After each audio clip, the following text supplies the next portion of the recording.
Sourdough bread takes a lot of time and effort. It takes a long time to get your sourdough starter ready. It takes time to make that bread. You have your stretch and folds. You have a lot of work you're putting into that. So you don't want your bread to go stale quickly. You don't want all that effort to go to waste. So I was super glad to get these new bread bags. They are reusable bread bags, and these ones are lined with beeswax paper. It's in there so I can't lose it, because everybody knows in my house that I'm gonna lose it if I can. This, it's attached. These are washable and they're freezer safe. I have put some slices of bread in here that I can then put in the freezer and have ready to warm up whenever I want. I can just leave them on the counter at room temperature. I just don't want this bread to go bad.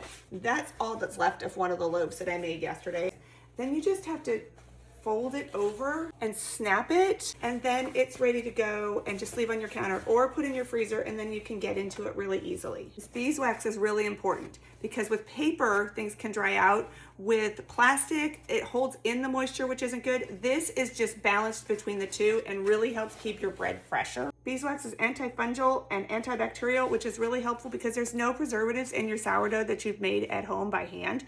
And it really attracts mold quickly. This doesn't stop it forever, but it does slow it down. And these bags will fit like a whole loaf in there. So I can get this whole loaf into this bag. Then I can freeze it if I want as a full loaf. I can slice it like I did the other one. Don't refrigerate it. That's gonna make your bread stale faster. Keep it at room temperature if you think you're gonna go through it quickly. This one is probably gonna go into the freezer because I baked 2. It says it's machine washable. I would probably wash these by hand and hang them dry. I like everything about these bags. I really like that they now come with the beeswax attached as the bag. That's gonna be really helpful for me. They feel really nice. I love the feeling of this. It's not real like synthetic. Check them out for yourself. I really like these.